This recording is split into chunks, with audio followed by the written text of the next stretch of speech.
여러분 안녕하세요. 오늘은 바자의 문형에 해당하는 첫 지문에 대해서 살펴봅니다. 첫 지문은 초즈쥐라고 발음을 합니다. 첫 지문이란 동작의 대상에 해당하는 특정한 목적어를 서술어 앞으로 위치시킵니다. 이때 바자 전치사를 사용을 하게 됩니다. 이 전치시킨 목적어에 동작을 가해서 어떠한 처치의 결과, 즉 어떤 상황에 처해졌는가 혹은 어떤 변화가 일어났는가를 강조하는 문장을 처치문이라고 합니다. 일반적인 문장의 구조는 주어, 서술어, 목적입니다. 그래서 주술목의 구조를 가지게 되죠. 처치문의 구조로 바꾸면 이러한 형태를 띠게 됩니다. 서술어 앞으로 목적어를 전치시키는데 그 전치시킬 때 바자 전치사를 사용을 합니다. 그래서 바와 목적어의 구조는요, 전치사 구조가 되어서 바와 명사의 결합으로 이루어져 있습니다. 그럼 이 문장에서 주어는 동작을 행하는 주체가 되고요, 목적어는 동작을 받는 객체가 됩니다. 동작의 대상이 되는 거죠. 서술어는 주어가 목적어에 행하는 행위가 됩니다. 이런 동작의 처리 결과로 나타나는 것이 기타 성분이 되겠습니다. 바자문은 목적어에 어떠한 행위를 하여서 어떠한 처리의 결과가 나타났는지를 강조해주는 문장이기 때문에 기타 성분이 꼭 있어야만 합니다. 종종 바 대신에 짱이 쓰이는 것을 볼 수 있는데요.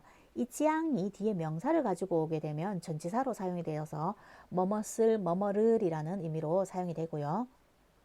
또 짱이 뒤에 동사를 가지고 왔을 때는 부사로 사용이 됩니다. 그래서 장차라는 의미로 사용이 됩니다. 우리가 일반적으로 흔히 봐오던 것은 장차라는 의미로 사용이 되었죠. 그렇지만 오늘 보게 된 내용들은요, 바와 같은 의미로 사용이 된 전치사로서의 역할을 하는 뭐뭇을 뭐뭐를 이라는 의미를 가진 지향입니다.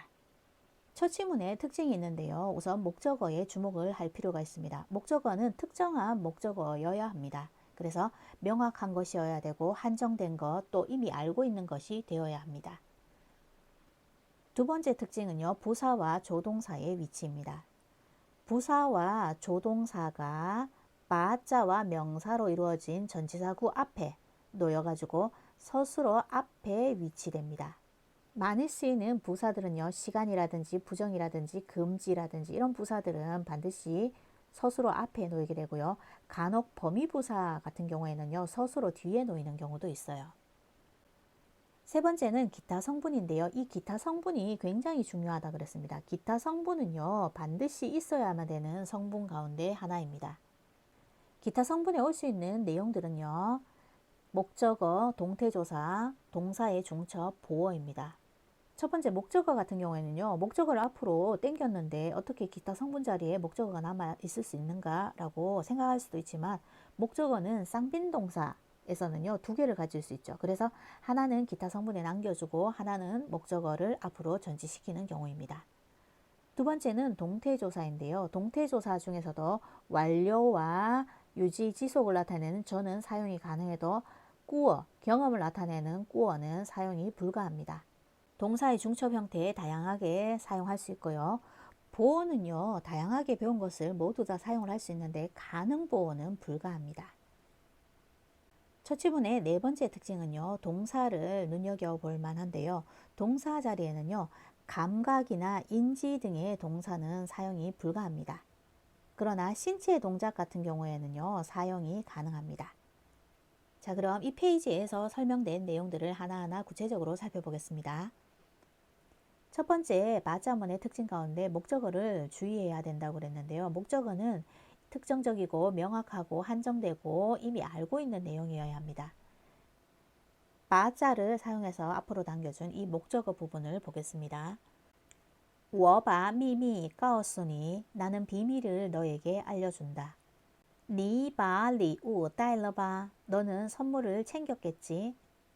자, 여기 비밀과 선물이 있습니다. 아무런 수식을 가하지 않았는데요. 이때는요, 이미 알고 있는 내용이기 때문에 그 비밀 혹은 그 선물을 챙겼겠지, 알려준다, 이런 의미로 사용이 되었습니다. 목적어가 일반적으로 명사 성분이기 때문에 이 명사 성분을요, 앞에서 관형어로 수식을 해줄 수가 있습니다. 관형어로 수식을 하게 되면은요, 그 명사가 한정이 되겠죠. 그리고 정확히 어떤 것을 지적을 하게 되겠죠. 그래서 관형어를 사용을 해가지고 목적어를 좀 더 구체화 시켜줄 수가 있습니다. 관형어를 만들 때는요, 지시사와 양사는 수식이 가능하고요, 수사와 양사는 수식이 불가능합니다. 지시사는 일반적으로요, 저, 나에서 구체적으로 이것인지 저것인지를 밝혀줄 수가 있습니다.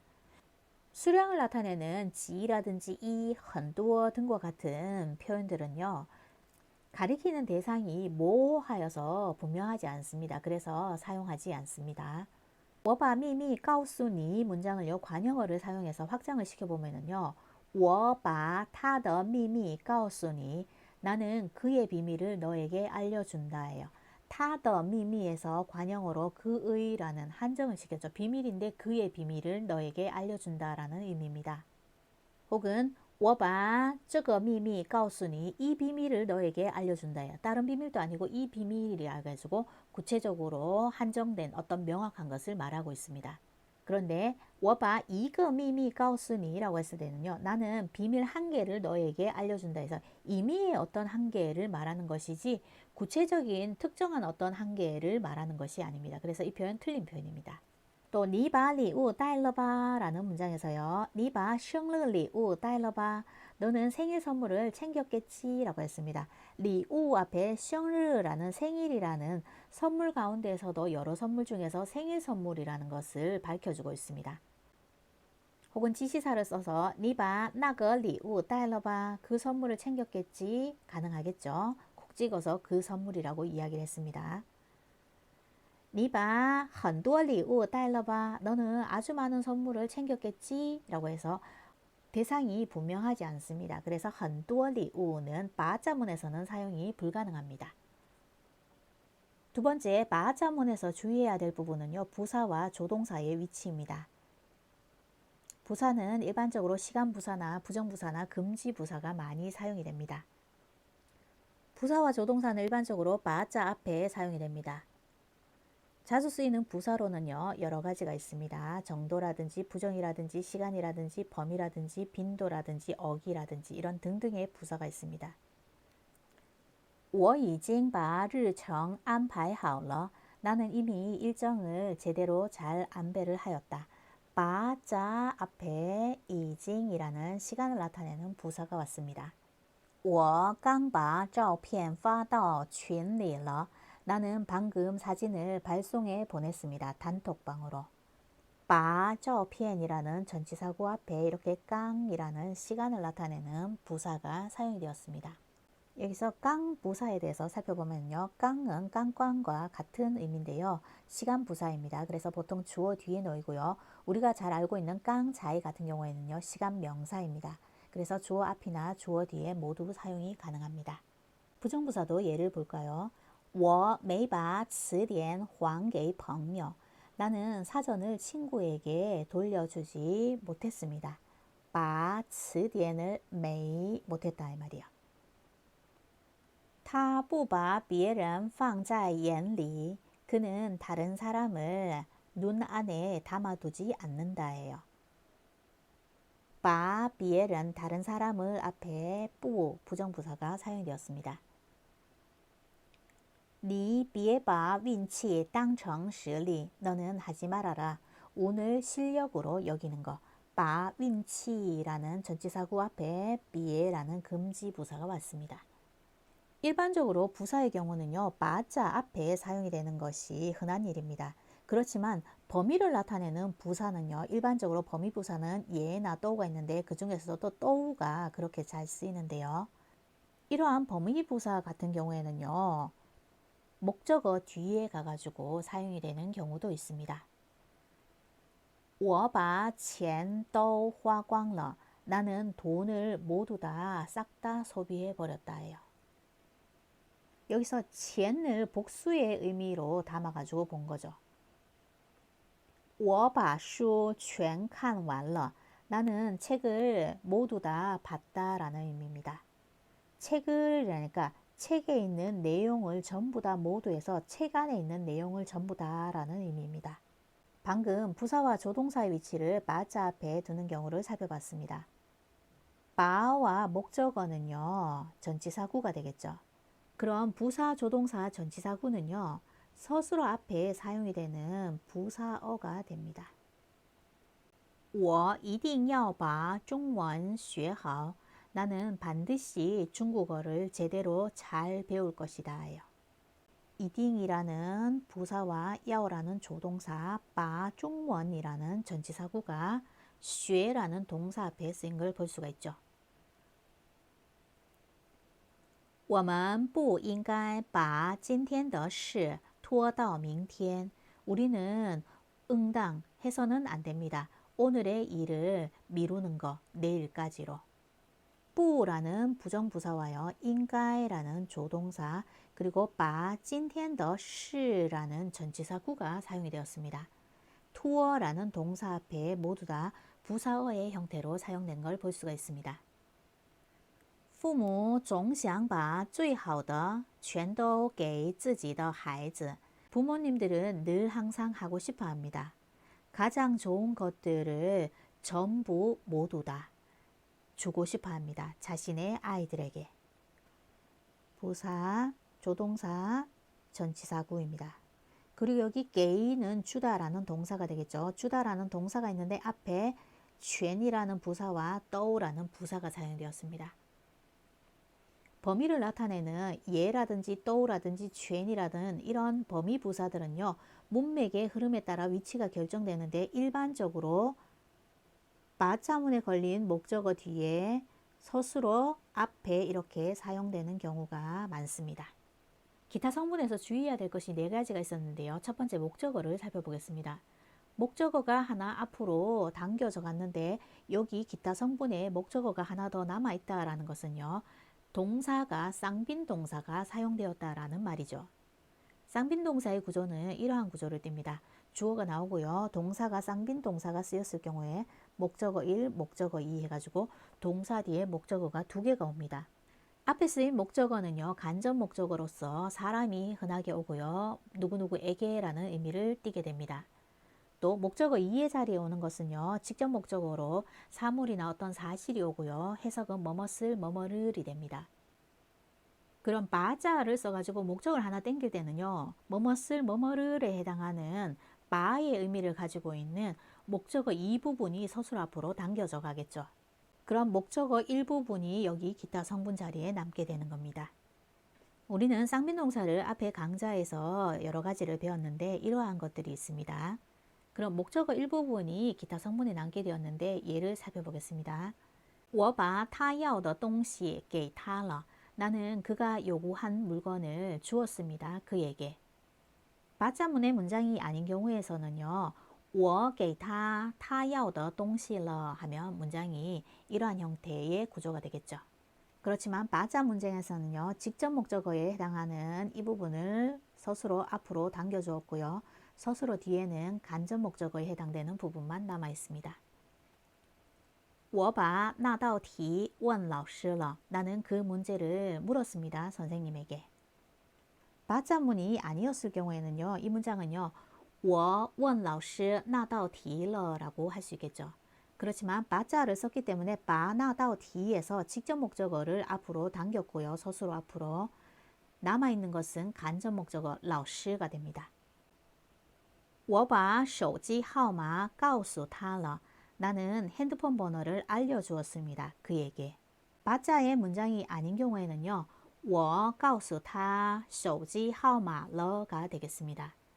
그렇지만 바를 사용해서 직접 목적어를 서술어 앞으로 당겼고요. 서술어 뒤에 남아있는 것은 간접 목적어 타가 되겠습니다.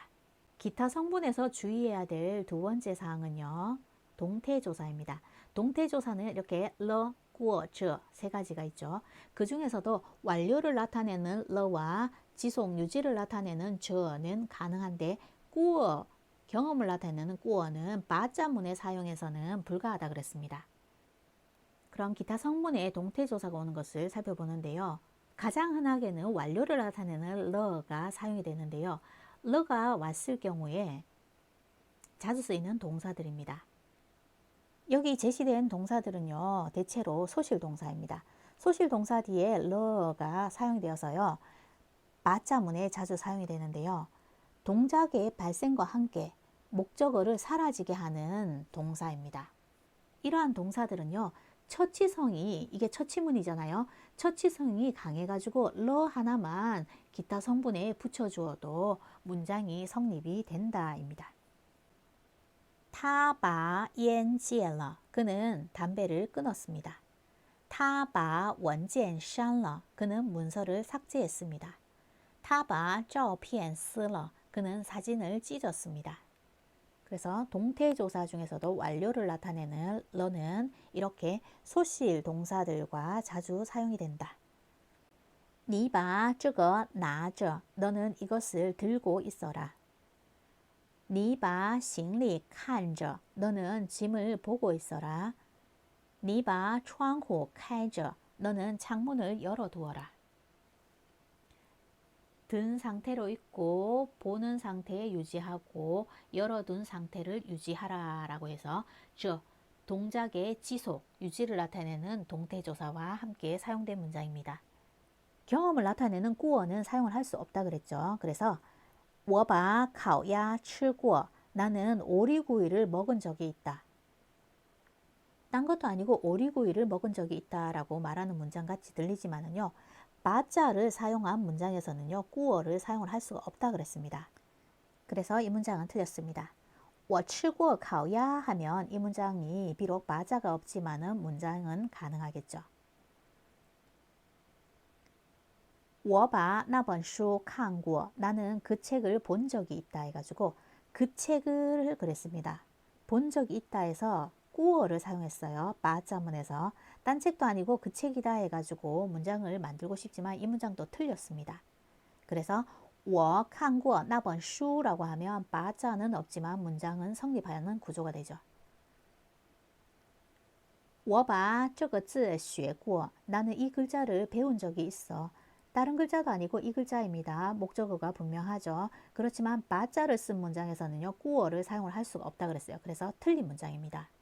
바자 없이 이 문장도 我学过这个字라고 하면 사용이 가능합니다. 기타 성분의 세 번째 동사중첩 형태가 사용이 되는데요. 동사중첩은 다양한 형태에 모두 다 사용이 가능합니다. 기타 성분의 동사중첩 형태 보겠습니다. 你把桌子擦擦 너는 테이블을 좀 닦아라. 你把这张表填一下 너는 이 표를 좀 채워라. 你把你的意见说一说 너는 너의 의견을 좀 말해보아라. 厨师把那道菜尝了尝 주방장은 그 요리를 맛을 좀 보았다. 자, 여기에는요 모두 다 A 해서 AA 형태 A 이샤 AEA 혹은 A, 러 A 해가지고 완료 형태도 사용해 봤습니다. 모두 다 이음절의 동사들을 사용했습니다. 이음절의 동사도 물론 중첩이 가능하겠죠. 你把房间打扫打扫 너는 방을 좀 청소하여라. 你把这些资料整理一下 너는 이 자료들을 좀 정리해라. 我们把问题研究一研究 이 문장은 틀렸습니다. A, B를요 중첩을 하게 되면요. A, B, A, B, A, B, 이시하는 되는데 A, B, E, A, B의 형태는 없습니다. 이음절 형식에서는요. A, B, E, A, B에서 동사, 이 동사의 형태는 쓸 수가 없습니다. 그래서 이 문장은 틀린 문장이고요. 완료 형태도 보겠습니다. 导游把旅游景点介绍了介绍 가이드는 여행지를 소개를 좀 해주었다. 기타 성분에 보어가 올 수 있다 그랬습니다. 보어는 굉장히 다양한데요. 여러 가지 보어들 모두 다 사용이 가능하지만은 가능 보어는 사용하면 안 된다 그랬습니다. 여기 정태 보어라 그랬는데요. 정태 보어는요. 정도 보어와 상태 보어를 묶어서 말한 표현이죠. 자, 기타 성분 자리에 다양한 보어들이 왔는데 살펴볼게요. 첫 번째 정태 보어입니다. 他把房间布置得非常漂亮 그는 방을 꾸몄는데 꾸민 정도가 굉장히 예쁘다입니다. 他把事情处理得特别周到 그는 일을 처리하는 정도가 특히나 주도 면밀하다, 꼼꼼하다라는 의미죠. 두 번째 결과보 보겠습니다.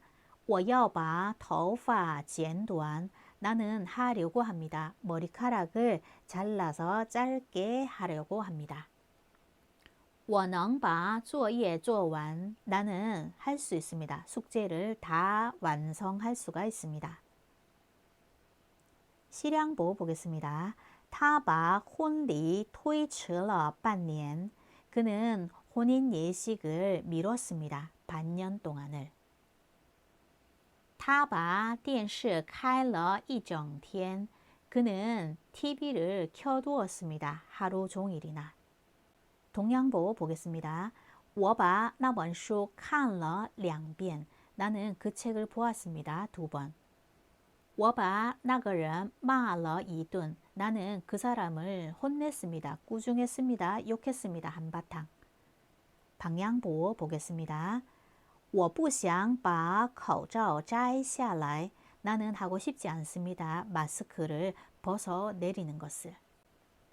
你可以把心里话说出来.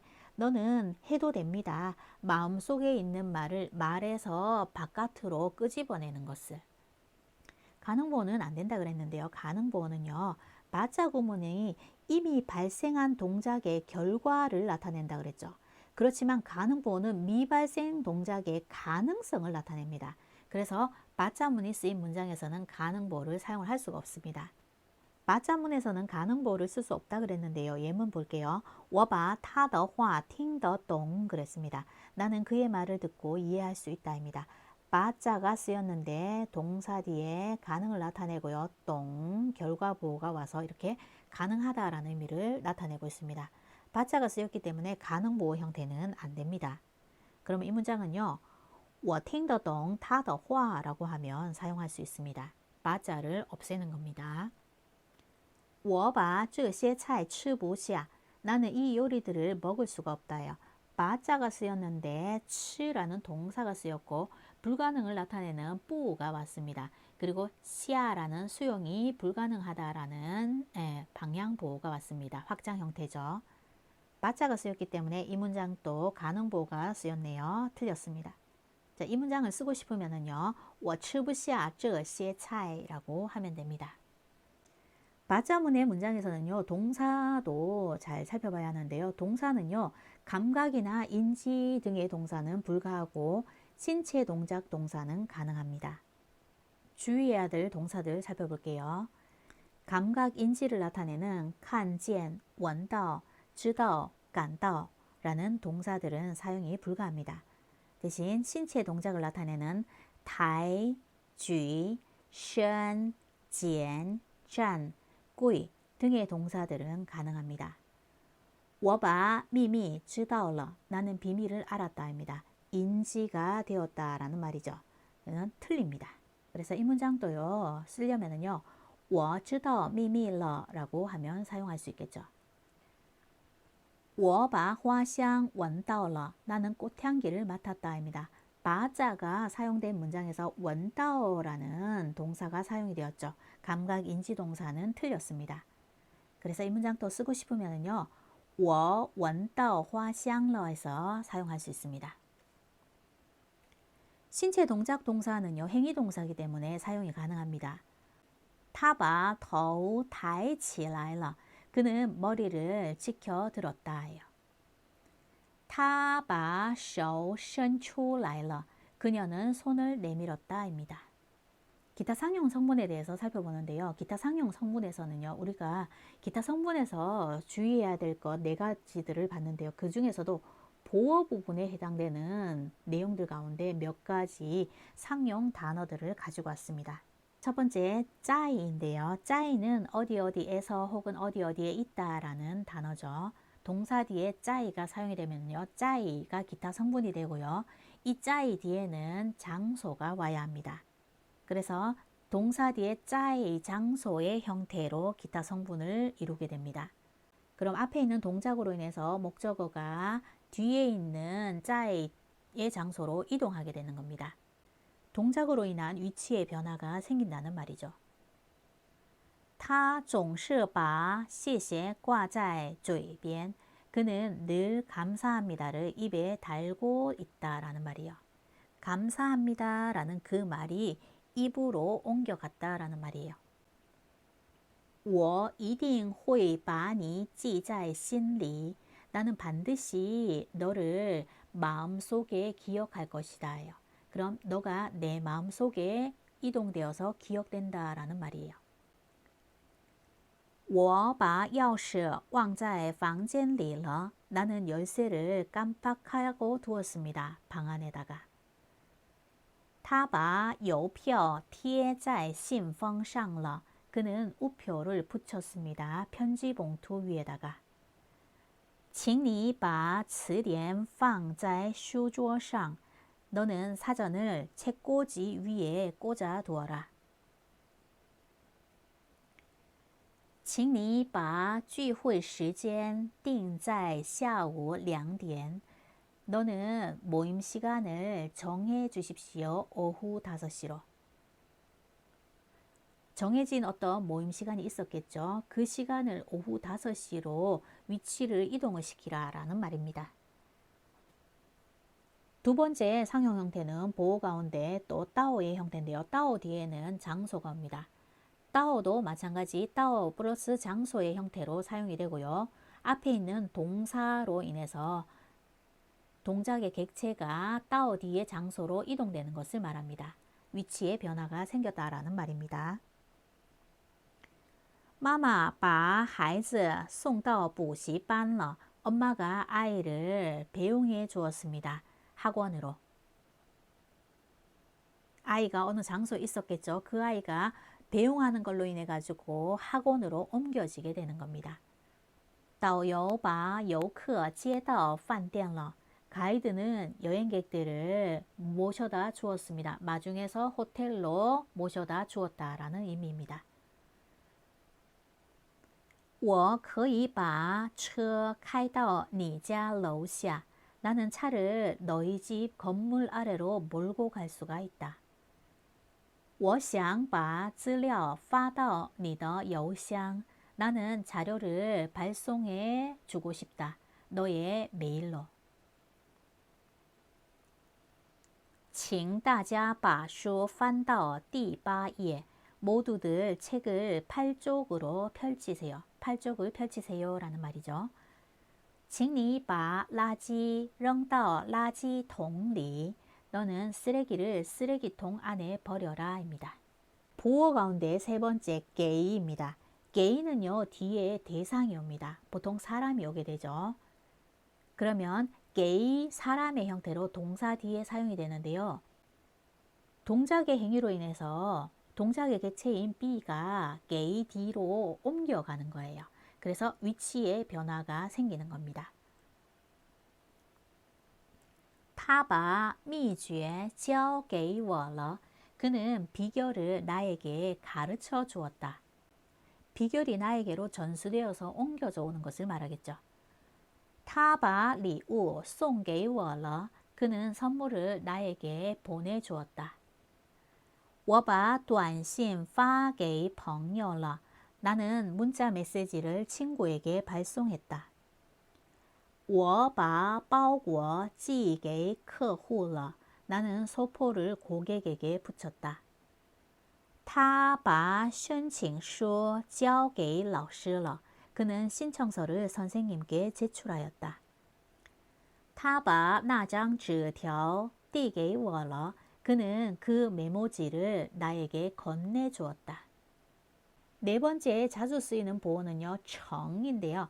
정 뒤에도 어떠한 단어가 오게 됩니다. 이 정 같은 경우에는요, 变成을 생각해 줄 필요가 있습니다. 变成은요, 변해서 이렇게 되는 걸 말이죠. 그럼 정 뒤에 오는 내용은요, 일반적으로 변한 형태나 혹은 변한 모습이 됩니다. 정 뒤에 형태나 모습, 변해진 형태나 모습이 되는데요. 이 동작으로 인해서요, 동작의 객체인 B가 이 뒤에 나오는, 정 뒤에 나오는 형태나 모습으로 변하게 되는 거예요. 그래서 청 같은 경우에는 앞에서 배운 짜이나 따오나 게이와는 다르게 동작으로 인한 상태의 변화를 나타내게 됩니다. 변했단 말이에요. 위치의 이동이 아니라라는 말이에요. 我把14说成40了. 나는 14를 40이라고 말했다 입니다. 14가 40으로 말하는 행위로 인해서 변화된 거예요. 我把头发染成了紫色. 나는 머리카락을 염색했습니다. 보라색으로. 염색을 했더니 머리카락이 원래는 보라색이 아니었는데 염색으로 인해서 보라색으로 변화되었다라는 것을 말합니다. 请把牛肉切成小块. 소고기를 써세요. 썰어서 형태 모양이 작은 덩어리로 변화될 수 있게 해주세요입니다. 치에라는 동사는요, 치에정해서 정 뒤에 다양한 형태를 쓸 수 있는데요. 띵 큐브 모양으로 썰으세요. 스 채 모양으로 썰어주세요. 피엔 편 모양 얇은 모양으로 썰어주세요 라고도 할 수 있습니다. 请把手机调成静音. 핸드폰을 무음으로 조정해 주십시오. 진동이나 혹은 벨 소리에서 소리가 조정으로 인해 가지고 무음이 된다라는 말이에요. 你能把韩语翻译成中文吗? 당신은 한국어를 번역해서 중국어가 되도록 할 수 있습니까? 我要把美元兑换成人民币. 나는 달러를 인민폐로 환전하려고 합니다.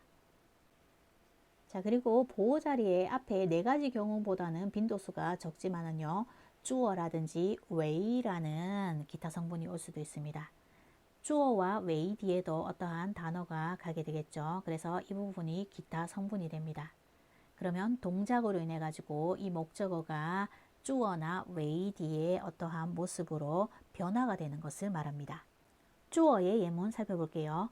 你不应该把别人的话当成耳边风. 다른 사람의 말을 귓가의 바람으로 여겨서는 안 된다. 말이 바람으로 바뀌고 있죠. 我们要把挫折作为成功的垫脚石. 우리는 좌절을 성공의 디딤돌로 삼아야 한다. 좌절이지만 좌절이 디딤돌이 되고 있죠. 성공의 디딤돌.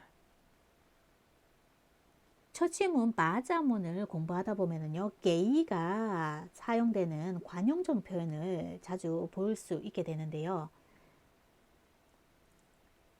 우리는 앞의 문장들을 통해 가지고 게이가 스스로가 되어서 쌍빈 동사로 사용이 되어서 하나는 목적어를 앞으로 당겨주고 하나는 목적어를 뒤에 남기고 하는 그런 형태를 봤습니다. 또 두 번째는요, 게이가 동사 뒤에 기타 성분으로 사용이 됩니다. 그러면 기타 성분으로 사용이 되었을 때는 게이 뒤에 대상을 이끌어 줄 수 있다라고 얘기했죠.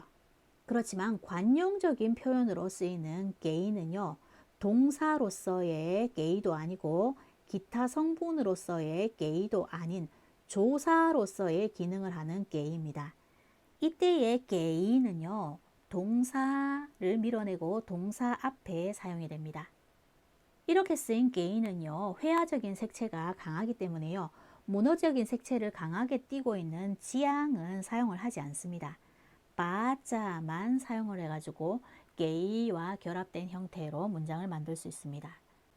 그럼 서술로서의 기능도 아닌 보어로서의 기능도 아닌 게이는요, 동사 앞에 사용이 되어서 조사로서 사용이 됩니다. 있으나 없으나 의미의 차이는 없습니다. 어감을 강조하는 역할을 할 뿐 의미에는 차이를 두지 않습니다. 그래서 주로 회화체에서 사용을 합니다. 우리가 많이 본 표현 가운데 하나인데요. 什么风把你给吹来了? 무슨 바람이 너를 불어가지고 왔대? 무슨 바람이 불어서 온 거야? 라는 말이에요. 동사 앞에 게이가 사용이 되었습니다. 我把衣服给晾干了. 나는 옷을 햇살에 쬐어가지고 말렸다예요. 량이라는 햇볕에 쬐다라는 동사 앞에 게이가 왔습니다. 我把工作给辞了. 나는 일을 그만두었다. 辞라는 동사 앞에 게이. 我把密码给忘了. 나는 비밀번호를 잊어버렸다라는 동사 앞에 게이가 왔습니다. 我把机票给退了. 나는 비행기 티켓을 환불했다.退, 물리다 라는 뜻이죠. 게 동사 앞에 왔습니다. 我把房子给卖了. 나는 집을 팔았다입니다. 팔다 라는 동사 앞에 게이가 왔습니다. 자, 여기에 쓰인 문장의 게이는요, 모두 다 생략을 해도 같은 의미를 줍니다. 오늘 여러분과 함께 처치문에 해당하는 바자문의 형태에 대해서 살펴봤습니다. 오늘 강의 여기까지입니다. 수고하셨습니다.